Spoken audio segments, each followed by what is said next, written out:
Kondisi terpenuhinya pangan bagi negara sampai dengan perseorangan yang tercermin dari tersedianya pangan yang cukup, baik jumlah maupun mutunya, aman, beragam, bergizi, merata, dan terjangkau, serta tidak bertentangan dengan agama, keyakinan, dan budaya masyarakat, untuk dapat hidup sehat, aktif, dan produktif secara berkelanjutan.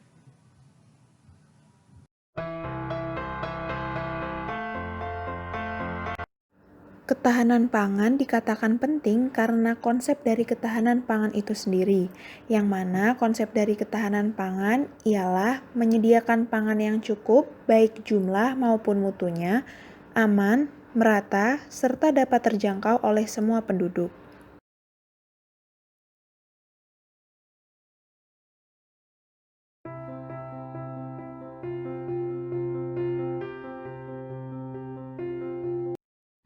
Selanjutnya, untuk bagaimana cara menjaga ketahanan pangan selama kondisi COVID-19 ini, karena selama pandemi COVID-19 ini bukan hanya kesehatan saja yang akan terkena dampaknya, namun ketahanan pangan di Indonesia juga akan terkena dampak yang cukup besar, karena yang kita ketahui bahwa ketahanan pangan di Indonesia adalah salah satu sumber kehidupan untuk manusia, sehingga sangat penting untuk membuat strategi untuk mempertahankan ketahanan pangan di Indonesia supaya bisa memenuhi kebutuhan masyarakat untuk makan setiap harinya. Yang pertama kita memang harus bertindak. Ada tindakan tambahan yang dilakukan. Yang pertama yaitu melakukan perluasan lahan pertanian supaya untuk memaksimalkan musim tanam ketika nanti padi akan panen, sehingga bisa membuat panen padi ini semakin banyak karena perluasan lahan pertanian semakin besar.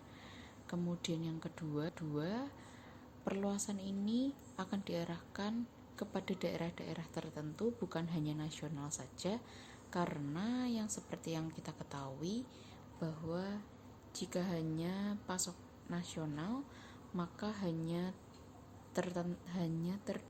terbatas di satu pasokan pangan saja. Jika kita memperluas perluasan ke daerah-daerah tertentu, maka kita punya pasokan pangan yang cukup banyak dan ada di beberapa tempat, sehingga kita tidak menggantungkan satu komoditas. Kemudian kita juga memperluas seperti cara pikir. Jadi kita bukan hanya berpikir bahwa beras saja yang bisa menjadi makanan pokok, tapi bagaimana bahan-bahan lainnya bisa dijadikan sebagai makanan pokok untuk menggantikan beras, seperti sagu, pisang, ubi, atau sorghum, dan lain sebagainya. Kita perlu mendorong bahan-bahan tersebut untuk menjadi bahan pokok seperti beras untuk meminimalisir kehabisan pasokan beras atau padi yang bisa digantikan oleh bahan-bahan pokok lainnya. Lalu kita juga bisa meningkatkan produksi komoditas pangan oleh masyarakat.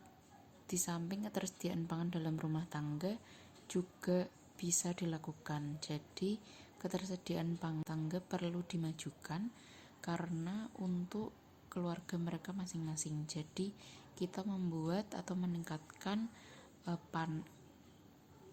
ketersediaan pangan di dalam rumah, sehingga kita bisa menanam bahan-bahan pokok untuk memenuhi kebutuhan kita sehari-hari dalam keluarga kecil dan tidak menggantung pada kebutuhan di luar atau menggantungkan dari pemerintah saja.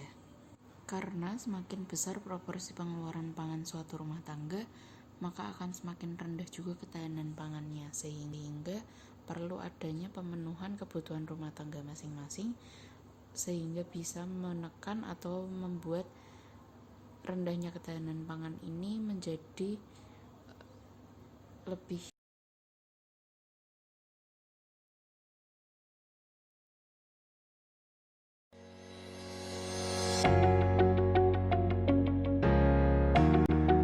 Nah, selanjutnya apa saja faktor yang mempengaruhi ketahanan pangan suatu negara?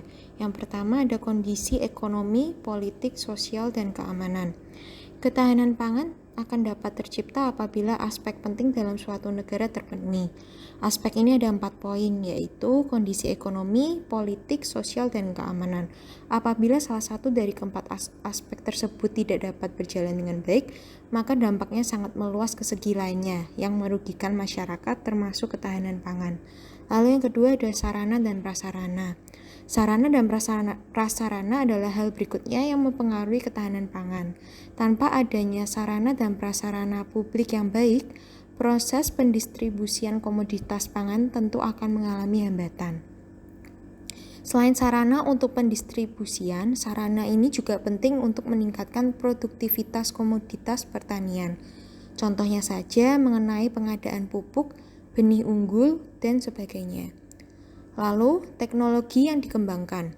Di zaman sekarang ini sangat mustahil jika tidak menggunakan teknologi dalam segala aspek kehidupan sehari-hari, termasuk pula dalam meningkatkan ketahanan pangan di Indonesia.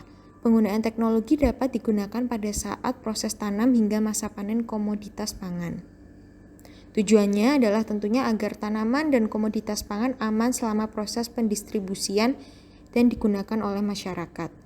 Teknologi dalam rekayasa pangan juga diperlukan dalam hal ini untuk mengembangkan varietas unggul dalam pengadaan komoditas pangan. Selanjutnya ada pengadaan lahan yang tepat. Jumlah lahan juga menjadi faktor utama dalam menjaga ketahanan pangan. Jumlah lahan yang memadai dapat memungkinkan produktivitas komoditas pangan tercukupi. Sebaliknya, jika lahan ini semakin menurun, maka stabilitas pangan juga dapat terganggu. Inilah yang menjadi masalah di Indonesia saat ini. Sehingga pemerintah harus memiliki strategi baru untuk menyediakan lahan untuk pertanian. Salah satunya dapat dilakukan dengan pemanfaatan lahan rawa melalui program Selamatkan Rawa Sejahterakan Petani. Apabila dilakukan dengan maksimal, maka jumlah produksi padi dengan memanfaatkan lahan rawa dapat mencapai 9 kali lipat dari sebelumnya, dan ini akan membuat ketahanan pangan Indonesia menjadi kokoh.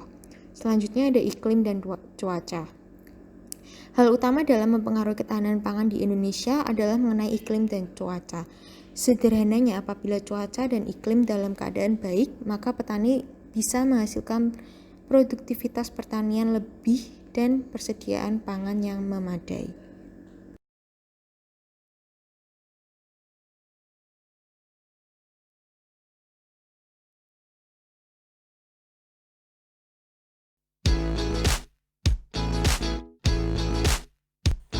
Selanjutnya, masalah apa yang timbul jika ketahanan pangan suatu negara terganggu?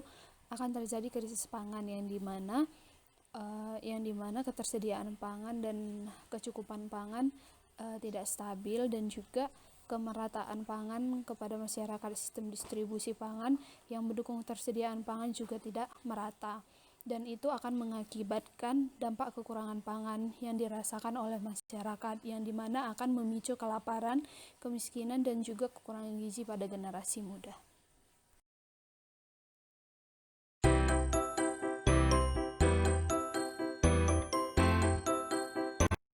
Kemudian, bagaimana sih cara mempertahankan ketahanan pangan? Ketahanan pangan ini dapat dipertahankan dengan cara mengonsumsi produk lokal dengan membeli bahan-bahan pangan tersebut di pasar tradisional. Contohnya beras, sayur-sayuran, dan buah-buahan.